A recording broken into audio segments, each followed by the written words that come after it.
اعوذ باللہ من الشیطان الرجیم، بسم اللہ الرحمن الرحیم۔ اے گنہگاروں مایوس نہ ہو، عامر لیاقت حسین حاضر خدمت ہے۔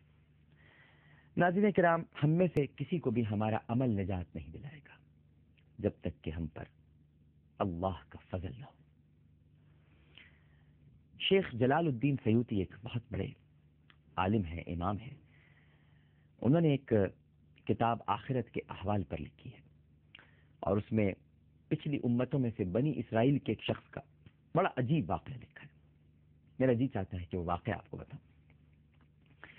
یہ بنی اسرائیل کا شخص ایک بہت بڑا عابد تھا، دن رات اللہ کی عبادت میں لگا رہتا تھا، لیکن بہرحال جب انسان دنیا میں ہوتا ہے تو اسے کھانے پکانے کی ضرورت بھی ہوتی ہے، بیوی بچے بھی ہیں، گھر بھی ہے، رشتہ دار بھی ہیں، اور کچھ نہ کچھ ظاہر ہے کہ ان میں بھی مشغولیت ہوتی ہے، کچھ نہ کچھ وقت دینا پڑتا ہے، یہ بھی بڑا ضروری ہے۔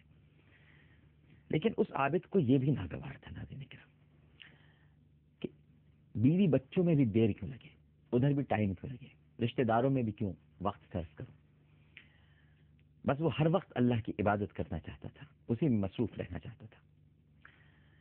تو اس نے یہ کیا کہ بیوی، بچے، رشتہ دار، مال، جائیداد، ان سب کو ترک کر دیا، چھوڑ دیا۔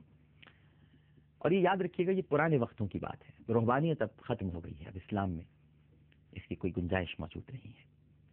لہذا اس نے تمام مال جائیداد کو ترک کیا، بیوی بچے چھوڑے، اور سمندر کے بیچ ایک ٹیلا تھا، وہاں جا کر وہ بیٹھ گیا،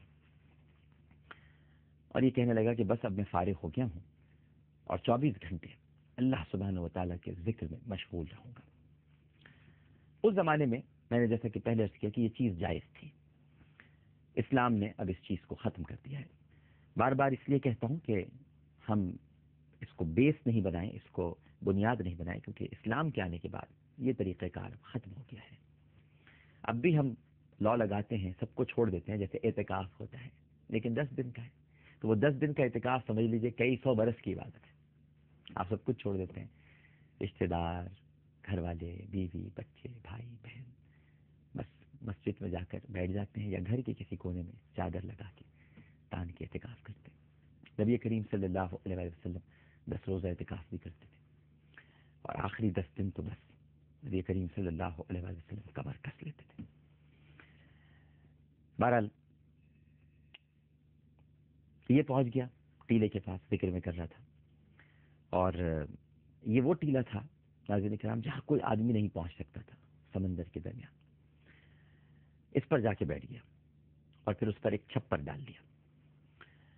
اللہ نے فضل کیا، ادا پسند آئی اللہ تعالیٰ کو۔ اللہ تعالیٰ تو اداؤں پہ نواز دیتا ہے، اللہ تعالیٰ کو اس کی ادا پسند آئی، اور اسی پہاڑ کے ٹیلے پر ایک انار کا درخت اگ گیا، اور اس پر میٹھے انار لگے،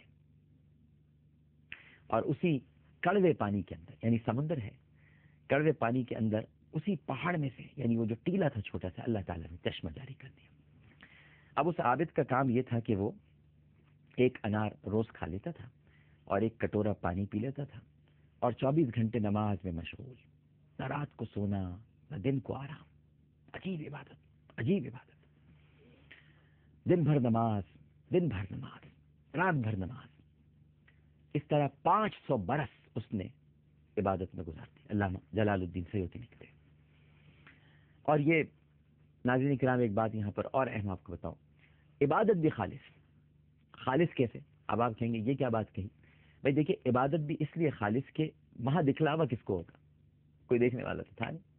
ہمارے یہاں تو آج اگر کوئی افطار بھی کر رہا ہوتا ہے تو کچھ زیادہ دیر تک کے لیے کھجور پکڑ لیتا ہے، اور کچھ نہ کچھ پڑھنا شروع کر دے گا کہ لوگ یہ سمجھیں کہ بہت ہی بڑا کوئی متقی ہے۔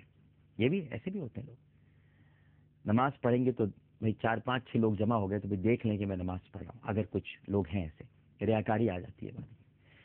لیکن وہاں دکھلاوا کس کو ہوتا؟